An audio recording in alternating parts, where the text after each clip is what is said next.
Hello students of class 9th। जैसा कि हम डिस्कस कर रहे थे chapter improvement in food resources, जिसमें कि एनिमल हस्बेंड्री चल रहा था और कल मैंने आपको बताया भी था, it means in a last class, कि हम नेक्स्ट क्लास में बात करेंगे बी कीपिंग या एपीकल्चर। बी कीपिंग, जिसे हम लोग सिंपल भाषा में मधुमक्खी भी कह देते हैं अपने गांव में या शहरों में। तो मधुमक्खियों को उन्हें रियर करना यानी कि पालना, उनकी केयरिंग करना या उनके लिए पर्टिकुलर मैनेजमेंट को ही हम क्या कहते हैं, एपीकल्चर कहते हैं। सो एपीकल्चर क्या है एक्चुअली में? It is the rearing, caring and proper management. जब हम बीज का ये तीनों काम कर रहे हैं तो उसी को हम क्या कहते हैं, एपीकल्चर कहते हैं।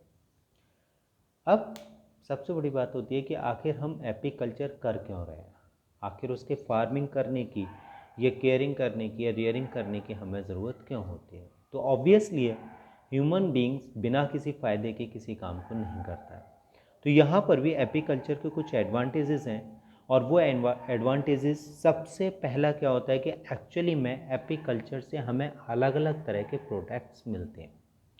अलग अलग तरह के प्रोडक्ट्स जैसे कि honey, wax, bee venom.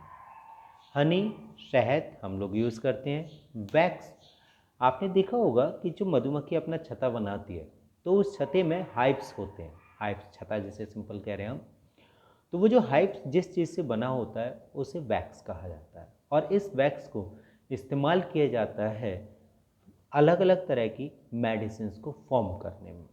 Next है बी वेनम। बी वेनम यानी कि जो मधुमक्खी होती हैं एक्चुअली में उनसे एक वेनम टॉक्सिक सब्सटेंस मिलता है जो कि कुछ मेडिसिनल वैल्यूज़ रखता है और उससे मेडिसिन में यूज़ किया जाता है। तो ये तो हो गया, हमारे प्रोडक्ट्स मिलते हैं इसलिए हम इसको एपीकल्चर कर रहे हैं। दूसरा बेनिफिट क्या होता है कि हम दूसरी फार्मिंग करते हैं तो दूसरी फार्मिंग में हमें इन्वेस्टमेंट कभी कभी ज़्यादा करना पड़ता है और उस हिसाब से वेरिड प्रोडक्ट्स नहीं मिल पाते। लेकिन इसमें होता क्या है कि हमें लो इन्वेस्टमेंट करना होता है, और लो इन्वेस्टमेंट करने के साथ ही हमें अलग अलग तरह के प्रोडक्ट्स मिल जाते हैं। तीसरा बेनिफिट होता है कि हम इससे अपनी किसी भी, जैसे फार्मिंग लैंड है कोई और फार्मिंग लैंड में क्रॉप हो रही है, उस क्रॉप के साथ में हम इसे एडिशनल वर्क या एडिशनल फार्मिंग के तौर पर इस्तेमाल कर सकते हैं। जब हम इसे एडिशनल फार्मिंग के तौर पर इस्तेमाल करेंगे तो हमें इससे एडिशनल इनकम मिलना शुरू हो जाती है। इसीलिए एपीकल्चर किसका काम करता है, एडिशनल सोर्स ऑफ इनकम का भी काम करता है। तीसरा क्या होता है, नेक्स्ट बेनिफिट होता है कि जिस क्रॉप के साथ में हम इसे एपीकल्चर कर रहे हैं उस क्रॉप के लिए भी बेनिफिट होता है। क्यों? क्योंकि जब वहाँ पर हम ये जानते हैं कि मोस्टली हम जो क्रॉप इस्तेमाल करते हैं वो इंसेक्ट पॉलिनेटेड होती हैं। इंसेक्ट पॉलिनेटेड का मतलब है इंसेक्ट की हेल्प से ही वहाँ पॉलिनेशन होता है। और जो बीज होती हैं these are also insect, arthropods group में आती हैं, ये भी इंसेक्ट होती हैं। तो ये क्या करती हैं, ये पॉलिनेशन करने में हेल्प करती हैं, और जितना जल्दी और अच्छा पॉलिनेशन होता है उतना ही अच्छा हमें क्रॉप प्रोडक्शन मिलता है। तो इसका मतलब है कि जो एपीकल्चर है वो हमारे बेनिफिट में किस में आ गया, क्रॉप यील्ड के प्रोडक्शन को भी बढ़ाने में आ जाता है। तो नाउ अब हम बात करें, हमने अभी बात की एडवांटेजेस, तो लो इन्वेस्टमेंट हो गया, अलग अलग तरह के प्रोडक्ट्स दे रहा है जैसे कि honey, wax, bee venom, additional source of income हो गया, इंक्रीजिंग क्रॉप यील्ड हो जाता है। नाउ बी कीपिंग के लिए हम किस तरह की बीज को इस्तेमाल कर सकते हैं, कौन कौन से ज़्यादा हम यूज़ कर सकते हैं। तो हम ये देखते हैं कि एक्चुअली में बीज की खास तौर से 4 स्पीसीज मैंने यहाँ लिखी हुई हैं, और आप ये देख रहे हो कि इन स्पीसीज को यानी कि जो बीज की हैं उनको मैंने अंडरलाइन किया हुआ है। एक्चुअली में बाइनोमियल नोमेनक्लेचर के अकॉर्डिंग जितनी भी स्पीसीज लिखी जाती हैं या साइंटिफिक नेम लिखा जाता है उसको हम हमेशा क्या करते हैं, अंडरलाइन करते हैं। तो कौन कौन सी है, जैसे Apis cerana indica, Apis dorsata, Apis florea, Apis mellifera. Apis cerana indica जो इंडियन बी कहलाती है, Apis dorsata rock bee, Apis florea little bee, और एपिस मेलिफेरा इटालियन बी के नाम से मशहूर होती हैं। सबसे ज़्यादा अगर हमें एपीकल्चर करना हो, ज़्यादा से ज़्यादा प्रोडक्ट लेना है, तो कौन सी बी इस्तेमाल की जाती है, इटालियन बी को सबसे ज़्यादा इस्तेमाल किया जाता है, इटालियन बी को।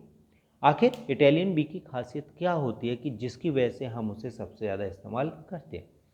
इटालियन बी एक तो वर्ल्ड में यूज़ की जाने वाली एपीकल्चर के लिए सबसे ज़्यादा यूज़ की जाने वाली बी होती है।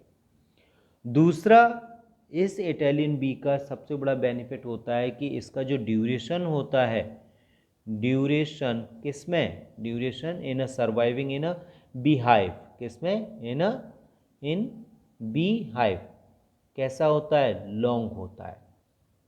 जब लॉन्ग होगा तो इट मीन्स ये क्या करेगी, मोर प्रोडक्ट्स प्रोवाइड करती है, ये ज़्यादा से ज़्यादा प्रोडक्ट्स को प्रोवाइड करने का काम करती है।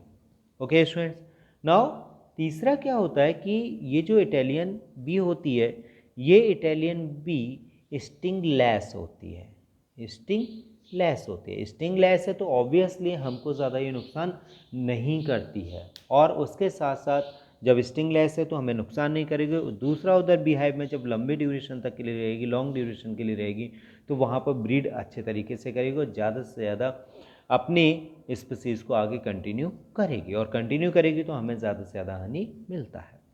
नाउ जो इटालियन बी है, ठीक है, या नॉर्मल बीज को हम रेयरिंग कर रहे हैं तो उनसे हमें क्या मिल रहा है, हनी मिल रहा है।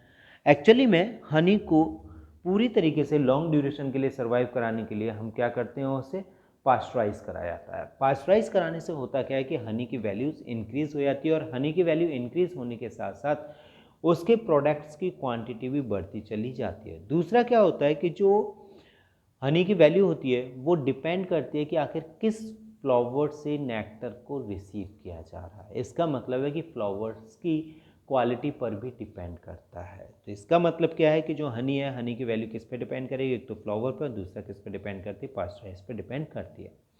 So now students, apiculture has been over. आप दोबारा से देख सकते हैं एपीकल्चर में हमने सबसे पहले एपीकल्चर क्या चीज़ होती है ये, फिर उसके बाद में बी कीपिंग के एडवांटेजेस क्या होते हैं, फिर वेराइटीज़ कौन कौन सी यूज़ करते हैं, फिर उसके बाद में आपने देखा कि मैं इटालियन बी यानी कि एपिस मेलिफेरा सबसे ज़्यादा यूज़ की जाती है, उसके एडवांटेजेस क्या हैं, फिर उसके बाद हमने देखा कि हनी की वैल्यू क्या होती है। सो नाउ स्टूडेंट्स, इसी के साथ आपका बायो का first chapter improvement in food resources has been over. अब आप एनिमल हस्बेंड्री के आपको अभी तक नोट्स प्रोवाइड नहीं किए गए हैं, आप एनिमल हस्बेंड्री की पूरी लर्न कर सकते हैं। मैं आपको अलग अलग तरीके के नोट्स शो कर रहा हूँ, आप उनके अलग अलग पेजेस के स्क्रीनशॉट लेकर के आप इसको अच्छी तरह से लर्न कर सकते हैं। Okay students, so now just a minute students.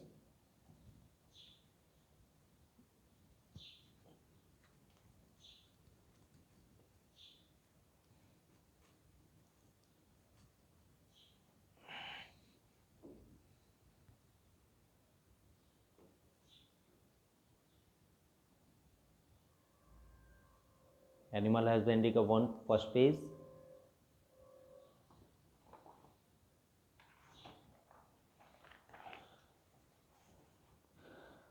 it is of a poultry farming